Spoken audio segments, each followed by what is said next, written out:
Sarah, thank you so much for joining. We've got a few minutes that we're going to go through a couple of questions. I think most often where we start is, who are you and what is your business about? So I'm Sara Downey, and I own a company called At-Home Tutoring Services. We are a full-service educational support company.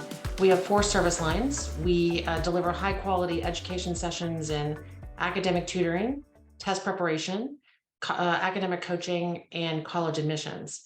We deliver both in-person and virtual sessions, not just to consumers, but also to school districts at scale. We're very, very passionate about our mission, which is to improve our students' academic performances to their highest potential.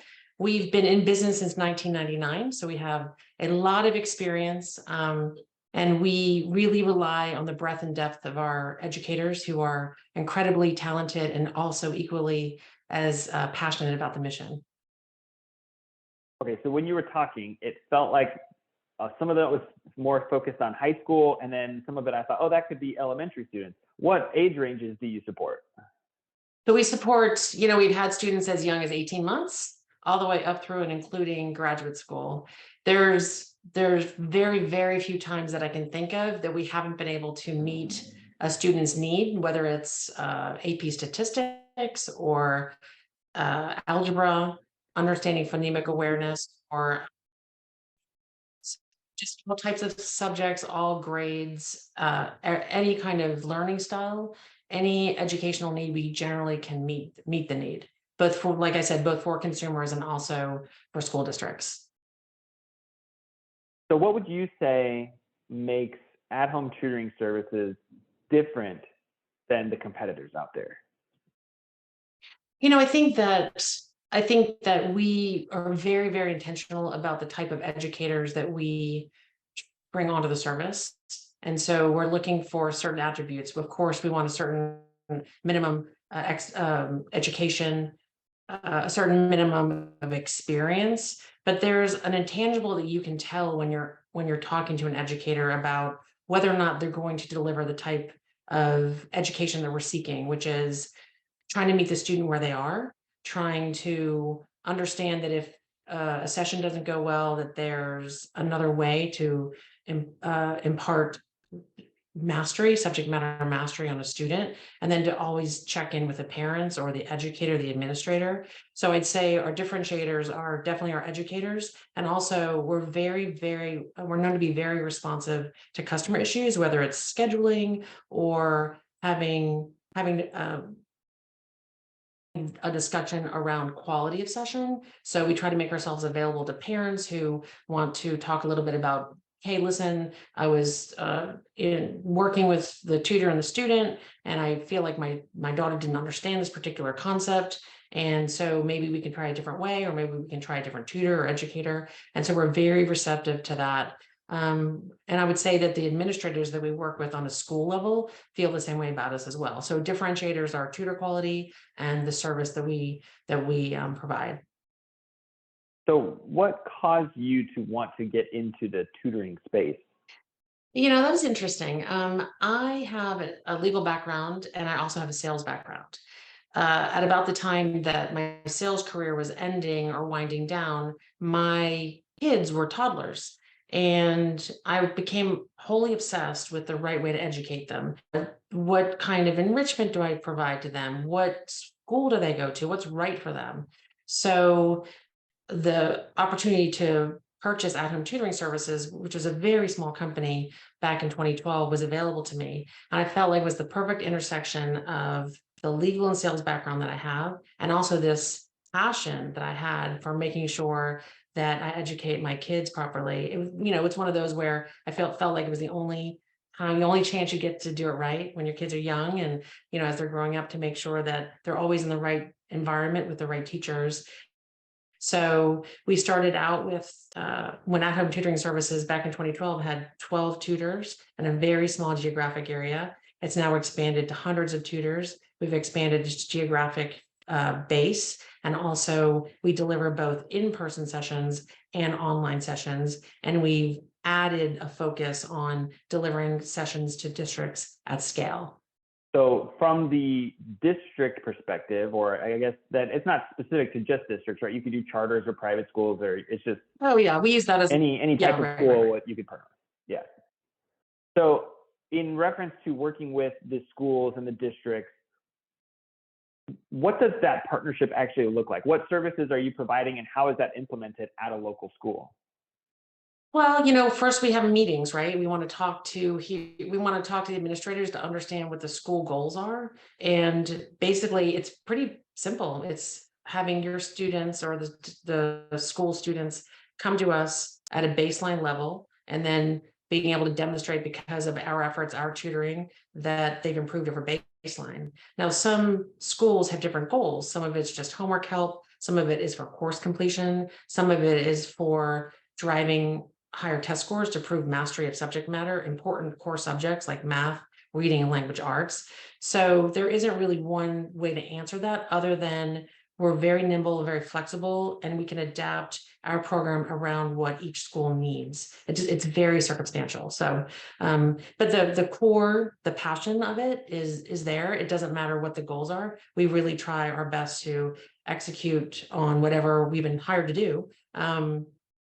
In a very competent way, and also so that the parents who are part of the contract understand that we are with them too. And it's you know, we try to make it a full team approach, not just to the school administrators, but to the students and to the parents. So it sounds to me like maybe it's not a cookie cutter approach where you come and say, this is what we offer and you have to take it exactly how we provide, but instead maybe more so like the Lego bricks, right? Where, oh, you need this block and this block and this block, but maybe these three you don't need. And so we're going to customize however this partnership will look to the individual partner. Is that how it works? I like that analogy. Can we use that? Is that okay? I might be taking that. Yeah, that's exactly right. Well, and there's also different sources of funding per school. You know, some of it are federal funds related to ESSER funding, which is high dosage tutoring. Some of it's just to support homework and to make sure that students are course completing. So some of it depends on the source of the funding too. But you're exactly right. There's no cookie cutter approach. And we like that. You know, as we've gotten bigger, I don't think we've lost the idea that we care about service and we care about doing a really good job. So you mentioned ESSER funding and its availability. As you and I both know, that funding is really coming full circle to where it's about done. We've got what, roughly 1 year left to have those partnerships in place and the money spent.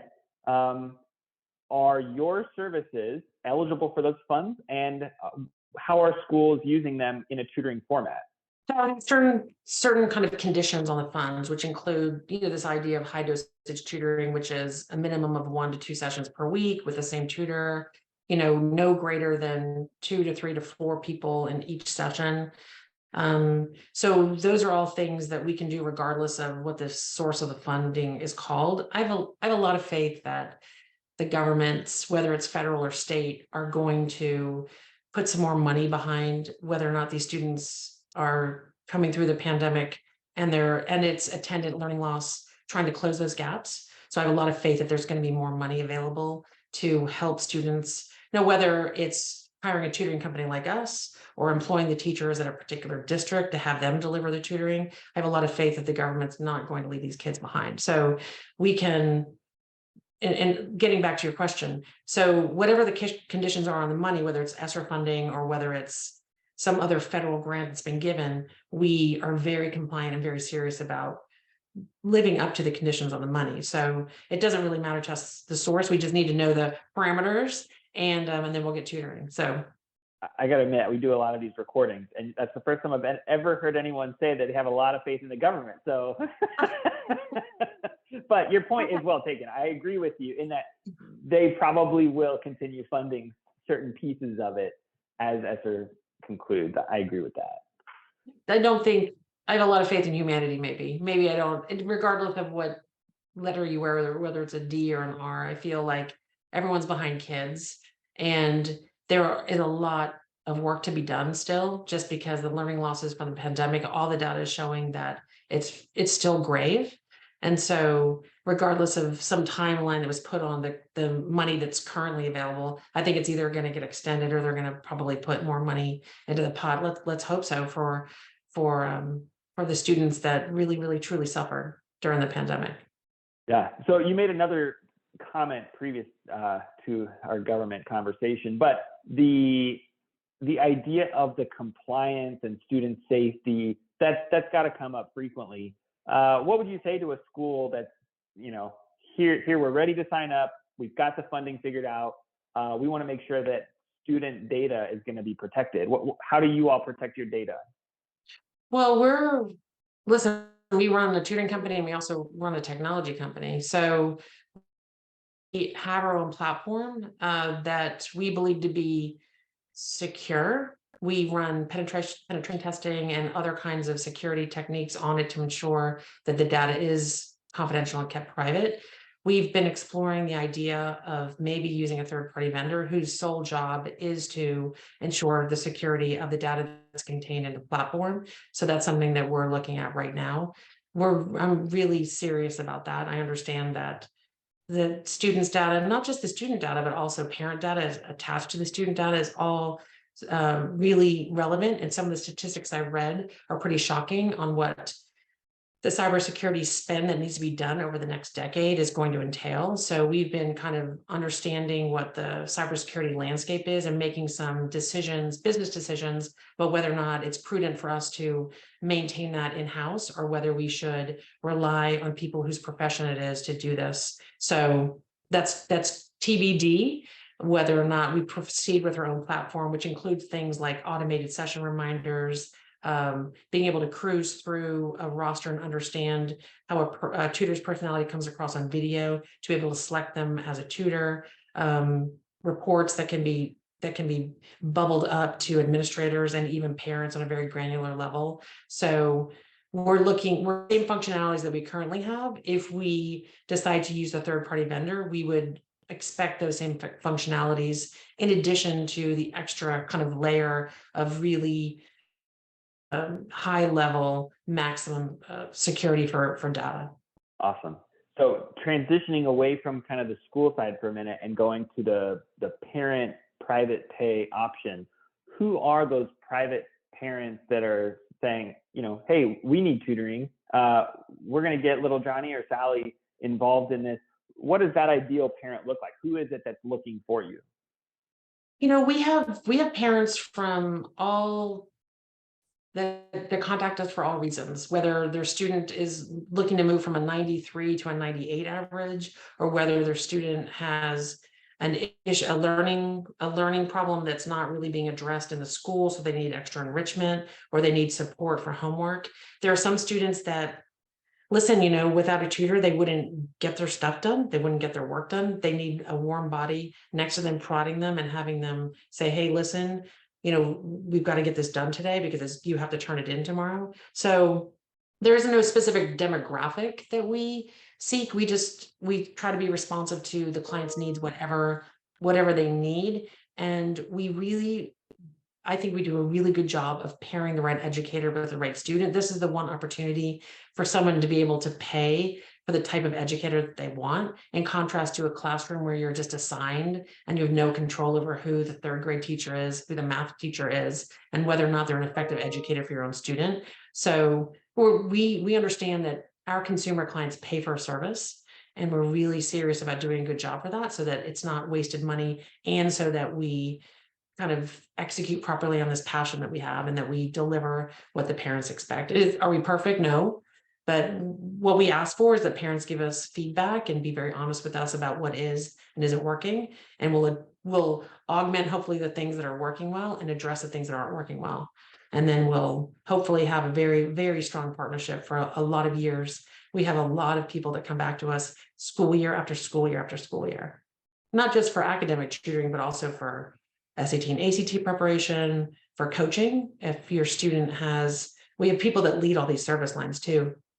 It's not just me. And so if your student has executive functioning issues and they need to understand how to prepare, and it's not just organizing, it's about what is intrinsically motivating a student to either perform and do the work, or what is demotivating to the student, and how do we turn that around? It's more of a kind of a big picture goals assessment, and then on a daily basis, executing that. Okay, you said you wanted to do really well in history, but you not turning your project in on time is, you're not going to achieve your goal. I'm reminding students about that too. College admissions.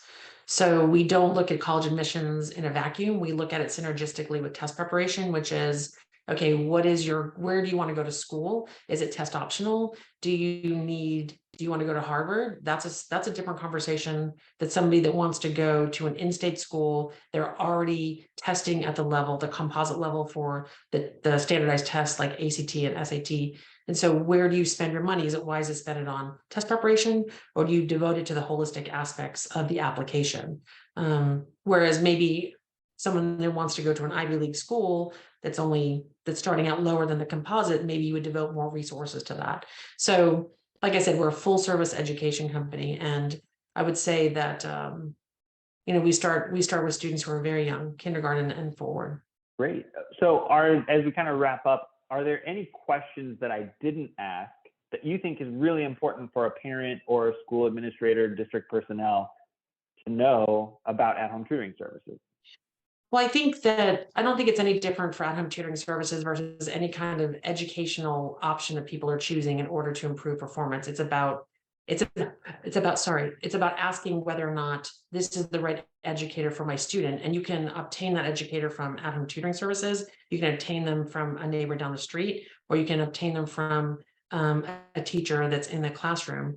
But it's about the parents not being able to check out altogether either. We have some parents who think that, oh, because we've hired a tutor, then they don't have to be involved in the process. But we need parents to be involved in the process too. And I think that most educators, whether they're with a private tutoring company or at a school, would say the same thing. Okay, great. Awesome. Well, Sara, thanks so much. Really appreciate your time today, and looking forward to next time we get to talk. Yeah, your time too. Thanks, Chase.